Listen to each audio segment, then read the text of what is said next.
हमने तो अभी तक हमने पढ़ पढ़ लिया। लिया था इससे पहले कि इलेक्ट्रिक फील्ड पढ़ लिया, फिर एक यस। वायर में हम्म। ड्रिफ्ट वेलोसिटी का यस। फॉर्मूला, और फिर उससे निकलने वाला और रिलेशनशिप बिटवीन हाँ जी। J and J. Yes. Conductivity, हाँ है जी। ना, रजिस्ट्रेश रेजिस्टिविटी, रजिस्टर रजिस्टिविटी। ये सब पढ़ लिया। ठीक है, तो ये अच्छे से आना चाहिए। और इसके बाद हमने जो अभी तक क्वेश्चंस है अंदर वो होमवर्क के हिसाब से कर लिए थे। अब अगर हम यस। बात करेंगे तो अब हम बात करेंगे इसकी। नया कॉन्सेप्ट है, जिसको नया कॉन्सेप्ट है, लाइक ये सिर्फ कॉन्सेप्ट है नाम से, इसको कहते हैं मोबिलिटी। ओके भैया। तो ड्रिफ्ट वेलोसिटी क्या थी? ड्रिफ्ट वेलोसिटी क्या थी? अगर ये रहा मेरा एक इलेक्ट्रॉन जो ऐसे ऐसे रैंडम वैंडम घूम रहा है कहीं पे, भैया। तो वैसे ही जैसे ही हमारी फील्ड लग जाएगी, तो फील्ड लगने पे मान ली ये इस डायरेक्शन में चलता है, तो ऐसे ही यस। करेगा अपना रैंडम ऐसे ही। मोशन, हाँ जी। मगर फील्ड की डायरेक्शन में चलने लगेगा बस। चलने लगेगा। ऐसे चलेगा, फिर ऐसे, फिर ऐसे, फिर ऐसे, फिर ऐसे, फिर ऐसे। ठीक है, लाइक ये पूरा आगे ट्रांसमिट हो गया। ठीक है, यस भैया। और ये चलते हैं ड्रिफ्ट वेलोसिटी से। ठीक है, ठीक।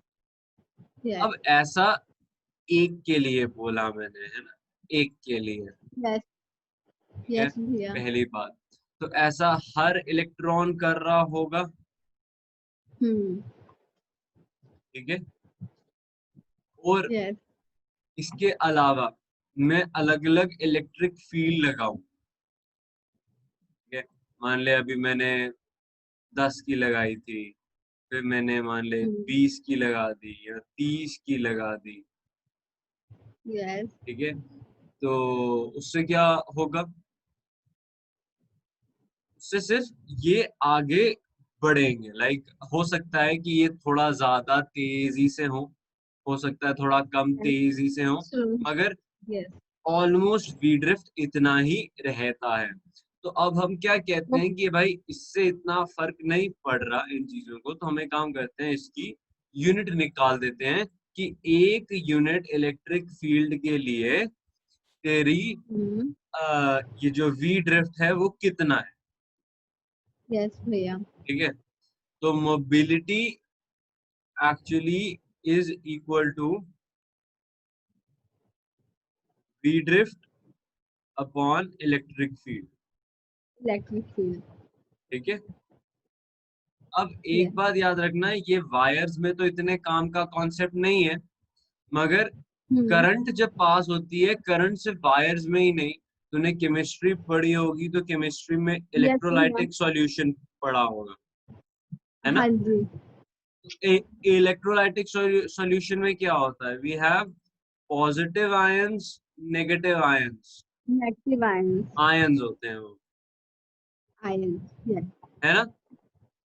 तो हम्म। इस केस में अगर मैं देखूं तो अगर मैं यहाँ पे ये एक रॉड डाल दूं जो बैटरी के साथ कनेक्टेड है पॉजिटिव, और यहाँ डाल दूं नेगेटिव, तो नेगेटिव। अब क्या होगा? नेगेटिव वाले आयंस यहाँ जाएंगे, पॉजिटिव वाले आयंस यहाँ और जाएंगे, पॉजिटिव निगेटिव जाएंगे। यस ना। भैया। तो अब इस सिस्टम में कोई इलेक्ट्रिक फील्ड सेटअप हुई होगी, यस। है ना। तो अब उस यस इलेक्ट्रिक भैया। फील्ड के, अब देख, अब इसमें तो वीडी नहीं है, हमने वीडी हम्म। निकाला था ड्रिफ्ट वेलोसिटी मेटल्स के लिए यस। ज्यादातर। तो इसमें तो वीडी नहीं है, इसमें हो सकता है वीडी वेरी करे और इलेक्ट्रिक यस फील्ड भैया। वेरी करे, और मोबिलिटी का कॉन्सेप्ट काम का क्या होता है, नाम से पता लगता है मोबिलिटी है समथिंग टू डू, ये हमें बताएगा कि यार हमारे जो आयंस हैं जो कि मूव कर रहे हैं, यानी आयंस नहीं एक्चुअली चार्ज कैरियर्स जो हैं, वो कितना मूव होने की टेंडेंसी रखते हैं। रखते हैं। ओके भैया। मोबिलिटी ये बताता है कि कितना मूव होने की टेंडेंसी रखते हैं। ठीक है, जैसे। हाँ। यस भैया। कितना मूव होने की टेंडेंसी। एग्जैक्टली। ओके, तो ये था मोबिलिटी। मोबिलिटी की एसआई यूनिट की बात करें तो मोबिलिटी का एसआई यूनिट है मीटर स्क्वायर। अच्छा मेरे को बता कितना होगा वैसे, पता है? किसका भैया? इसका वीडी और M2 उसके। नहीं भैया मुझे नहीं पता, अभी मैंने मीटर पर चैप्टर। सेकंड होता है वीडी का। और अगर मैं यस। ई की बात करूं, ई क्या होता है? Electric field is equal to potential V by S, V by M per unit length. तो ये ओके बन भैया। जाएगा meter square upon V S. ठीक है, यस। ये था v का, ये था e का, ये था e का जो कि डिनोमिनेटर में था। तो ठीक है, ये मोबिलिटी है। अगर चल ठीक है, इसको थोड़ा, इसको म्यू से रिप्रेजेंट करते हैं हम, पहली बात। और अगर मैं इसको थोड़ा सा और आगे बढ़ाऊं इस फॉर्मूले को, तो मैं इसको ऐसे कह सकता हूँ कि जो मेरा म्यू है बराबर yes. To V D. V D हमने क्या फाइंड किया था पिछले लेक्चर में? वी वीडी डी, हमने क्या फाउंड? हाँ, वीडी था हमारा क्या था? कंडक्टिविटी नहीं। E tau V E by M भैया फॉर्मूला। क्या था? फॉर्मूला तो था इसका था। E tau E by M. Yes भैया। ठीक है, E tau E by M. अब मोबिलिटी में डिवाइड बाय ई होना है साथ में, तो ये हाँ ई यहाँ जी। पे आ जाएगा 1/e। तो ई ओके। ई कट गया तो बच गया क्या? Mobility is equal to actually में electron into average time of collision upon mass. ठीक है, अब देख यस। इसमें अगर तू ध्यान से देखेगी तो ये इलेक्ट्रॉन का ये कांस्टेंट है, टाइम ऑफ कोलिजन जो है एक टेम्परेचर पे एक ही रहेगा, लाइक कौन कांस्टेंट रहेगा? मास कांस्टेंट रहेगा। इसलिए मास। मोबिलिटी जो है वो यूज किया जा रहा है, क्योंकि ये अब किसी बाहर भी एक्सटर्नल फैक्टर पे डिपेंड नहीं कर रहा है, वोल्टेज नहीं करता। वगैरह पे। ये डायरेक्टली मटेरियल के अंदर की चीजों पे डिपेंड कर रहा है। सही ओके है। भैया। तो यस। और टाउ पता है ना क्या होता है? यस आपने बताया था टाउ। टाउ होता है average time of collision time between of. two, average time between two successive collision। ठीक है ना? ठीक है। यस। अच्छा, अब हम नेक्स्ट टॉपिक पे आते हैं। ये मोबिलिटी था, ये याद होना चाहिए, अगर मतलब ऐसे याद होना ही चाहिए इनफैक्ट। आगे बात करते हैं हम। नेक्स्ट हम करने वाले हैं लिमिटेशन ऑफ ओम्स लॉ। क्या करने वाले हैं? Okay. Limitation limitation of of Ohm's. Ohm's law.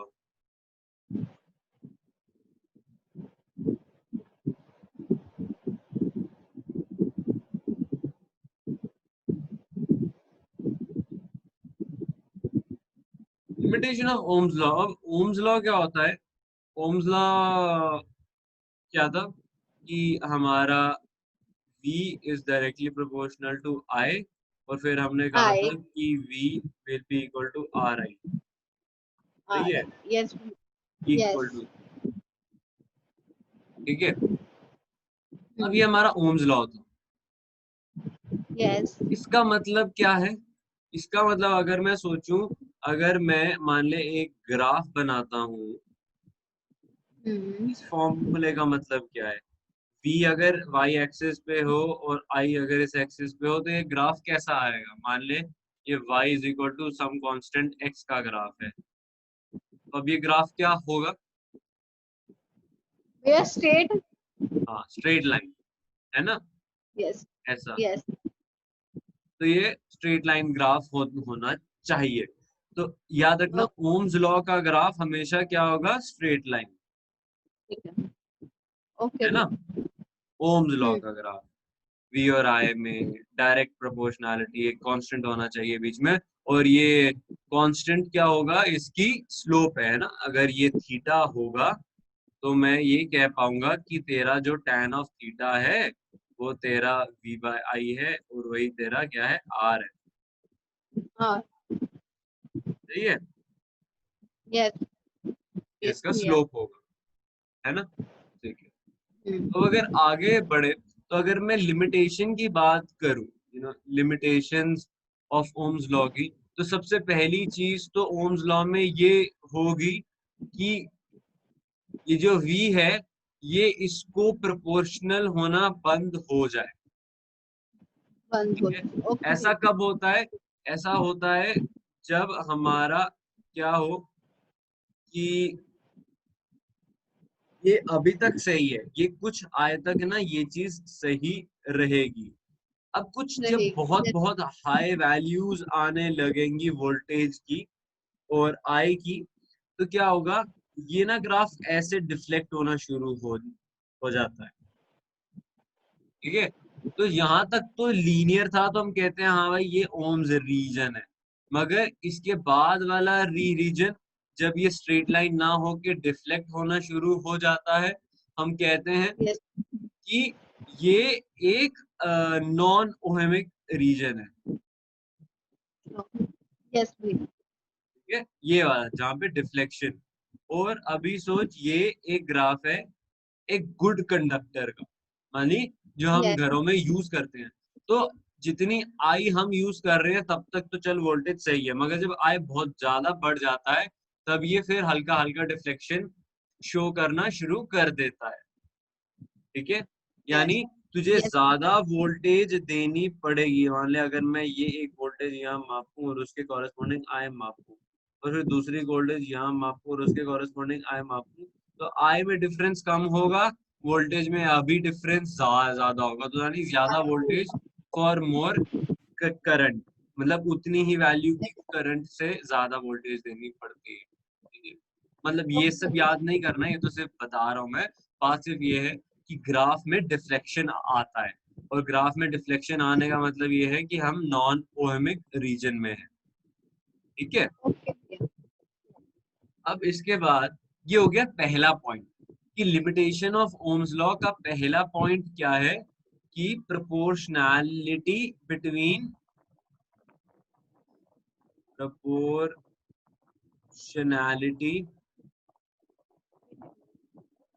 Between V and I ceases। ठीक है, ओके भैया CASES। अब इसके बाद हम सेकंड पॉइंट पे जाएंगे, प्रोपोर्शनैलिटी।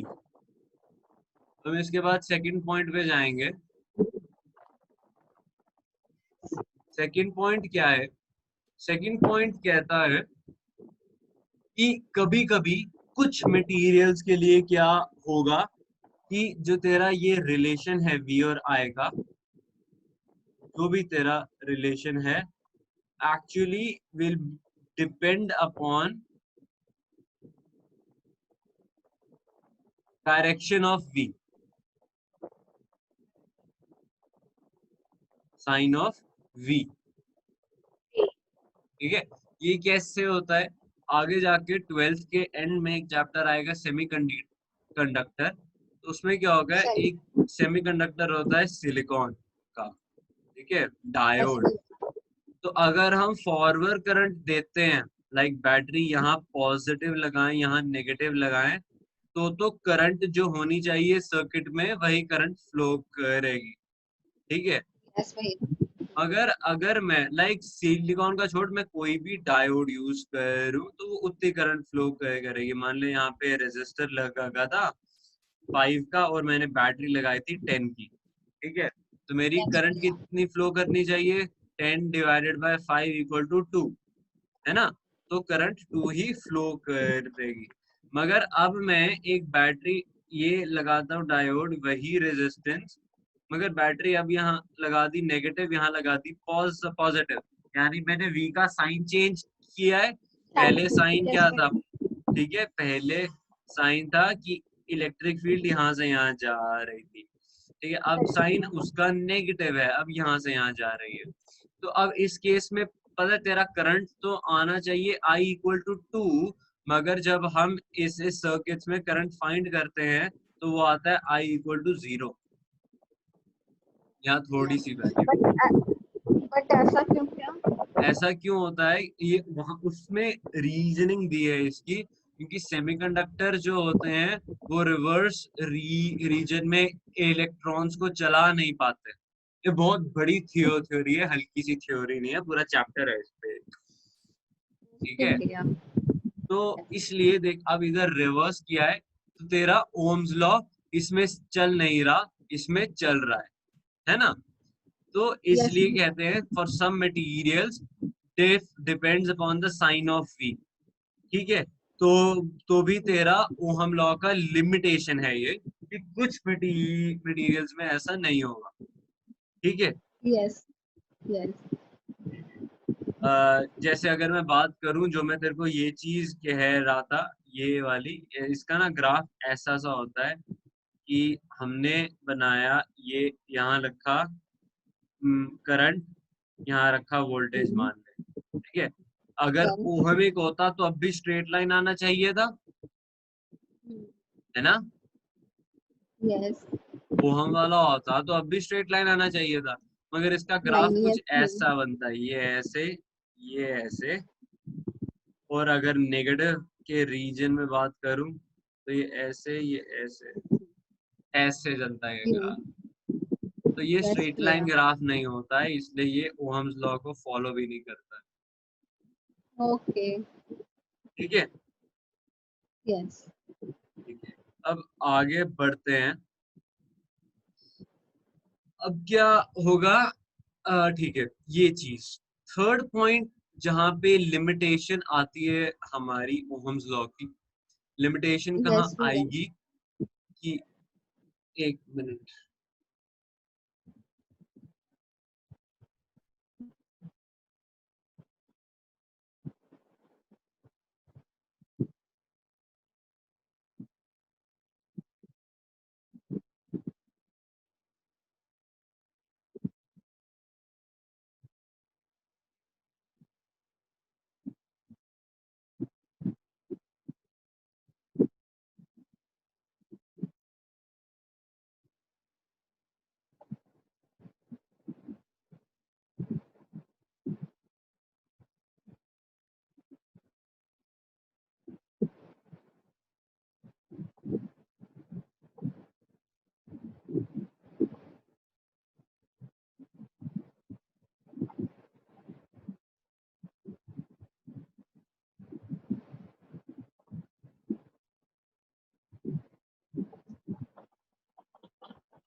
अच्छा, हाँ, तो थर्ड में ये वाला पॉइंट समझ आ गया ना पूरा।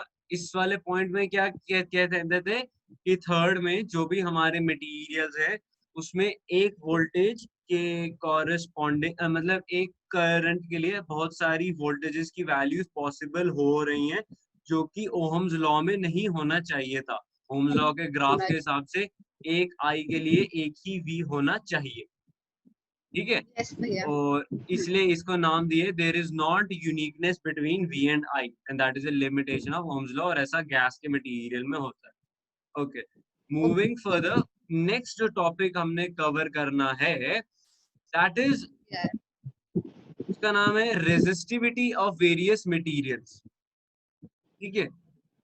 क्या कवर, रेजिस्टिविटी, यस भैया रेजिस्टिविटी की बात करें तो अगर बहुत सारे मटेरियल्स, लाइक टॉपिक का नाम क्या है, ये बहुत सारे मटेरियल्स हैं, ये मैं बुक पे दिखाता हूँ तेरे को, इसको पढ़ाने वाला इसमें कुछ भी नहीं है, ये देख, बुक दिख रही है, यस भैया हाँ। तो इसमें बस ये है कि ये देखिए बहुत सारे मटेरियल्स हैं, ठीक है, सिल्वर, यस कॉपर, ये इनकी अपने आप मर्करी की रेजिस्टिविटीज है, Metals have low resistivity in the range of 10 की पावर -8 से 10 की पावर -6. रेजिस्टिविटी क्या होता है कि वो कितना रेजिस्ट कर रहा है पर unit length and per unit area. Resistance at पर unit length per unit area is called resistivity. और ये बस ट्रेंड बताया है कि ये ऐसा ऐसा होता है. ठीक है, लाइक सिल्वर की इतनी वैल्यू, टंगस्टन की इतनी वैल्यू, इतनी वैल्यू. हाँ, मगर एक बात याद रखना, ये जो हम पढ़ रहे हैं ये मेटल्स के लिए था. अब जो मैं सेमीकंडक्टर जैसे बता रहा था, सेमीकंडक्टर जैसे मटेरियल्स होंगे. जो सेमीकंडक्टर से पहले सोच इंसुलेटर. कंडक्टर जो होता है वो करंट एलो करता है तो उनकी रेजिस्टिविटी कम होती है. इंसुलेटर क्या होता है? जो करंट एलो नहीं करता, है ना. जो करंट एलो नहीं करता तो उसकी रेजिस्टिविटी बहुत हाई होनी चाहिए, है ना. तो उनकी रेजिस्टिविटीज बहुत हाई होती हैं. जैसे ये देख, प्योर वाटर 10 की पावर 5, ग्लास 10 की पावर 14, रबर 10 की पावर 16. बहुत ज्यादा वैल्यूज है, ये बहुत ज्यादा रेजिस्ट करती हैं करंट के फ्लो को, इसलिए इंसुलेटर्स कहलाते हैं. और तीसरी कैटेगरी आती है सेमीकंडक्टर. सेमीकंडक्टर ऐसी चीज है कि इसका कुछ फिक्स नहीं है. ये लो टेम्परेचर्स पे हो सकता है कम कंडक्ट करे और हाई टेम्परेचर्स पे ज्यादा कंडक्ट करने लगे. मगर ज्यादातर ये होता है, हाँ, तो ज्यादा कंडक्ट करने लगे. यानी कम टेम्परेचर पे वही चीज इंसुलेटर की तरह एक्ट कर रही होगी, और अगर ज्यादा टेम्परेचर बढ़ जाएगा तो वही चीज कंडक्टर में की तरह एक्ट करना शुरू कर देगी. सही है. ओके भैया. तो ये कुछ कुछ चीजें हैं कि रेजिस्टिविटी का पैटर्न कैसे कैसे चेंज होता है, कैसे कैसे चेंज नहीं होता है. ठीक. यस भैया. अब एक चीज थी साइंटिस्ट के पास, उन्होंने कहा कि भैया हम हर चीज की रेजिस्टेंस तो याद नहीं रखेंगे, यस. है ना. तो फिर क्या आया, हमने कहा ठीक है, तुम रेजिस्टेंस याद मत रखो, हमने एक पैटर्न बनाया चीजों को याद करने का, और उसको हमने कहा कलर कोडिंग से. यस भैया. कलर कोडिंग क्या होगी कि मेरे पास एक रेजिस्टर है मान ले, और ये ऐसे, ये ऐसे, ये ऐसे. यस. मैं इस पे अलग अलग स्ट्रिप्स लगाऊंगा, 4 स्ट्रिप्स. अभी के लिए जितना तुम्हारे सिलेबस में है, हम इस पे 4 स्ट्रिप्स लगाएंगे, और 4 स्ट्रिप से बताएंगे कि इसका रेजिस्टेंस कैसे है. ठीक है. तो यस. उससे, ठीक है, मैं पहले ये चीज दिखाऊं. उसके लिए तो तुझे ना पहले ये टेबल याद करना है. ये टेबल दिख रही है? Black, brown, red, orange, yellow, green, blue, violet, grey, white, gold, silver and no colour, है ना. ये तुम्हें स्कूल में पढ़ा है क्या? नहीं, अभी तक तो नहीं पढ़ा हमने ये. अच्छा, तो देख फिर, तो देख, ठीक है, इसको याद ऐसे करना है. B B Roy, Great Britain, Great yes. Britain. फिर क्या यस, था? याद आ रहा. हैड वेर, क्या बोलना फिर? हेलो, याद आ गया? भैया याद तो आ रहा है, पर पूरा नाम नहीं याद आ रहा मुझे, कैसे बोलते थे नाम, हाँ, इसका तो सिखा बीबी सकते. Roy, Great Britain, had a beautiful wife, पता नहीं क्या था, जो मैंने तो ऐसे ही याद कर लिया था. मैं देखो बताऊंगा ये क्या था इसका. ठीक है, तो वो छोड़. अब देख, इसकी कलर कोडिंग कैसे करते हैं. मान ले ये तेरा रेजिस्टर है, मैंने 4 स्ट्रिप्स यस. लगाई. ये पहली स्ट्रिप, ये दूसरी स्ट्रिप, ये तीसरी स्ट्रिप, ये चौथी स्ट्रिप. ठीक है. पहली स्ट्रिप जिस भी कलर की होगी वो नंबर उठाना है. ठीक है.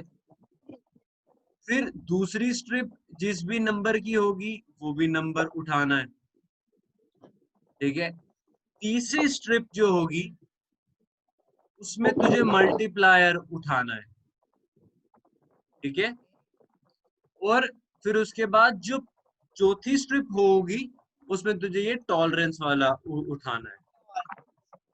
ठीक है। तो यानी टॉलरेंस में याद रखना हमेशा गोल्ड, सिल्वर या नो कलर होगा। अगर तुम मल्टीप्लायर की बात करें, नंबर्स की बात करें, कोई भी हो सकता है, मगर इनमें गोल्ड, सिल्वर और जैसे नंबर्स की बात करें तो देख ये खत्म हो रहे हैं व्हाइट पे, तो ये फाइव व्हाइट पे, यस। तक होंगे सिर्फ। ठीक है। मल्टीप्लायर्स खत्म हो रहे हैं सिल्वर पे, तो ये सिल्वर तक होंगे सिर्फ ये वाला। और ये वाला सिर्फ यहाँ गोल्ड या सिल्वर या नो कलर हो सकता है। ठीक है ना। तो अब मान ले बुक में जैसे ये दे रखा है, ये क्या दिया है, रेड रेड रेड और व्हाइट, है ना। वाई, तो पहला रेड है, यस। रेड के हाँ जी, कॉरस्पॉन्डिंग नंबर क्या है, 2, मैंने 2। लिख लिया। फिर रेड है, के कॉरस्पॉन्डिंग नंबर क्या है, 2। 2। तीसरा क्या है, रेड। अब आना है मल्टीप्लायर। मल्टीप्लायर रेड में मल्टीप्लाई होता है 10 की पावर 2, तो ये 10 की पावर पावर 2, 2। फिर यस। सिल्वर, सिल्वर सिल्वर है, पे है सिल्वर होता है टॉलरेंस 10, 10, तो ये होगा ±10%। यस। ठीक है। तो ये तेरी रेजिस्टेंस वैल्यू आ जाएगी इस रेजिस्टर की। अब ये तो सुबह समझ आ जाता है, 22 इंटू 10 की पावर 2, ठीक है, ओहम्स। यस, टॉलरेंस वैल्यू क्या होती है, टॉलरेंस वैल्यू बस ये बताने के लिए हो सकता है कि हो सकता है टेम्परेचर वेरिएशन की वजह से ये इतना -10% हो जाए, या इतना माइनस इतना +10% हो जाए। Pulp, yes. ठीक है। तो ये टॉलरेंस वैल्यू होती है। चल ठीक है, ये वाला बता मेरे को, ये ये वाला सॉल्व कर। येलो है हमारा 4, येलो है हमारा 4, ठीक यस। है। फिर वायलेट, वायलेट है हमारा 7, ठीक है। 7 वायलेट। हाँ, और हमारा ब्राउन है 10 की पावर 1, क्या करना है 10 की पावर 1 के साथ, मल्टीप्लाई। मल्टीप्लाई करना है। फिर और गोल्ड है हमारा 5, ±5% 5, पूरा ले, यस। तो ये तेरे इस बैंड की रेजिस्टेंस आ जाएगी। ओके ठीक भैया, है। ठीक है। यस। ये टॉपिक, चलो तो ये तुझे ये आ गया करना कि हाँ ये रेजिस्टेंस कैसे बताएंगे चीजों की, ये कैसे बताएंगे। अब एक चीज है जो इम्पोर्टेंट है, मगर ये लंबी है, तो पढ़ाऊं कि नहीं पढ़ाऊं वो चीज। नहीं भैया, कल ही पढ़ाना, फिर लेक्चर में ना कवर हो जाती है पूरी। अच्छा ठीक है, कल ही पढ़ाऊंगा। ठीक है। यस। आज के लिए इतना ही, फिर ओके देख। भैया, ओके, ठीक। बाय। बाय भैया, ठीक है। होमवर्क कर लेना जितना दिया है इससे पहले यस का। भैया, मैं तो हाँ जी, लेक्चर तो मैं सुन लेती हूँ, बस यही एक पिछला रह गया मेरा, जो आपसे मांगा था ना मैंने, मुझे ध्यान नहीं था उसमें है, लेक्चर के वही कवर नोट्स कर।